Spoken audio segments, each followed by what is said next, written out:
हिंदू धर्म में मार्गशीर्ष माह के कृष्ण पक्ष की अष्टमी तिथि को काल भैरव जयंती का पर्व मनाया जाता है। शास्त्रों के अनुसार माना जाता है कि इस दिन भगवान शिव के रौद्र स्वरूप काल भैरव का जन्म हुआ था। इसे कालाष्टमी के नाम से भी जानते हैं। बाबा महाकाल को कई नामों से जाना जाता है, जिसमें से एक काल भैरव भी है। पौराणिक मान्यताओं के अनुसार कालाष्टमी के दिन भगवान भैरव की विधि विधान से पूजा अर्चना और व्रत करने से व्यक्ति भय मुक्त हो जाता है। इसके साथ ही उसके जीवन की परेशानियां धीरे धीरे दूर हो जाती है।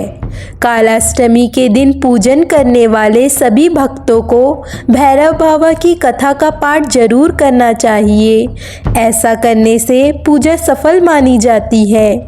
तो आइए सुनते हैं कालाष्टमी व्रत की कथा। शिव पुराण की कथा के अनुसार एक बार ब्रह्मा जी सुमेरु पर्वत पर बैठकर ध्यान मग्न थे। तभी देवता उनके पास आए और हाथ जोड़कर नमस्कार किया। उसके बाद पूछने लगे कि इस संसार में अविनाशी तत्व क्या है, जिस पर ब्रह्मा जी बोले कि मुझसे बढ़कर कोई भी नहीं है। मुझसे ही संसार की उत्पत्ति हुई है।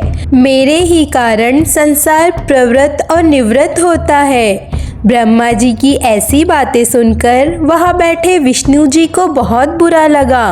तब वह ब्रह्मा जी को समझाते हुए बोले कि आप इस प्रकार अपनी प्रशंसा ना करें, क्योंकि मेरी ही आज्ञा से आप सृष्टि के रचयिता हो। उसके बाद दोनों ही अपने में खुद को उच्च सिद्ध करने के लिए वेदों का स्मरण किया, जिसके बाद उन्होंने चारों वेदों से अपनी श्रेष्ठता के संबंध में पूछा। तब ऋग्वेद ने भगवान शिव का स्मरण करते हुए बोले, हे ब्रह्मांड, हे श्रीहरि, जिसके अंदर पूरा भू निहित है, एक वही भगवान शिव ही है। तब यजुर्वेद बोले कि उन परमेश्वर भगवान शिव की कृपा वेदों को प्रामाणिकता सिद्ध करती है।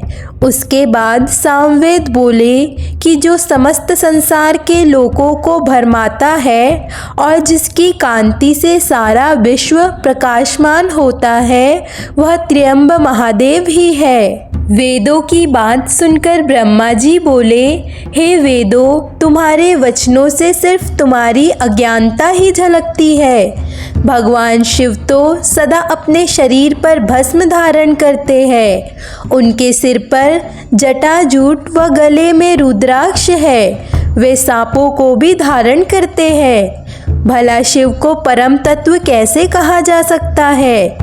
उन्हें परम ब्रह्मा किस प्रकार माना जा सकता है? ब्रह्मा जी और श्रीहरि विष्णु के इन वचनों को सुनकर हर जगह मूर्त और अमूर्त रूप से विद्यमान रहने वाले ओंकार बोले कि भगवान शिव शक्तिधारी है, वही परमेश्वर है तथा सबका कल्याण करने वाले हैं। वे महान लीलाधारी है और इस संसार में सब कुछ उनकी आज्ञा से ही होता है। लेकिन इसके बाद भी उनका विवाद खत्म नहीं हुआ और झगड़ा बढ़ता गया। ब्रह्मा और विष्णु का विवाद खत्म ही नहीं हो रहा था। तभी उन दोनों के बीच एक विशाल ज्योति प्रकट हुई, जिसका ना तो कोई आरंभ था और ना ही कोई अंत। उस अग्नि से ब्रह्मा जी का पांचवा मुख जलने लगा।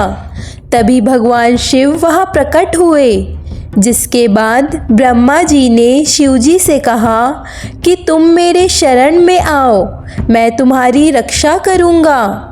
तुम मेरे सिर से ही प्रकट हुए थे और तुमने रोना आरंभ कर दिया था, जिससे मैंने तुम्हारा नाम रुद्र रखा था। ब्रह्मा जी की बातें सुनकर शिव जी को क्रोध आ गया और उनसे ही उनके रुद्र स्वरूप काल भैरव की उत्पत्ति हुई। काल भैरव ने घमंड में चूर ब्रह्मदेव के जलते हुए सिर को काट दिया। इससे उन पर ब्रह्म हत्या का दोष लग गया। तब भगवान शिव ने उनको सभी तीर्थों का भ्रमण करने का सुझाव दिया। फिर वे वहाँ से तीर्थ यात्रा पर निकल गए। पृथ्वी पर सभी तीर्थों का भ्रमण करने के बाद काल भैरव शिव की नगरी काशी में पहुँचे। वहाँ पर वे ब्रह्म हत्या के दोष से मुक्त हो गए, जिसके कारण उनका एक नाम दंडाधिपाति पड़ा। इस अवतार काल भैरव का वाहन काला कुत्ता है। इनके एक हाथ में छड़ी है। इस अवतार को महाकालेश्वर के नाम से भी जाना जाता है, इसीलिए ही इन्हें दंडाधिपाति कहा गया है। जिस दिन काल भैरव अवतार ने ब्रह्मा जी का अहंकार नष्ट करने के लिए उनका 5वां सिर काटा, उस दिन मार्गशीर्ष माह के कृष्ण पक्ष की अष्टमी तिथि थी। तभी से इस दिन को भैरव अष्टमी के रूप में मनाया जाता है। आज की कथा यहाँ पर समाप्त होती है। ऐसे ही और भी कथाओं के लिए चैनल को सब्सक्राइब कर लीजिए और वीडियो को लाइक कर दीजिए।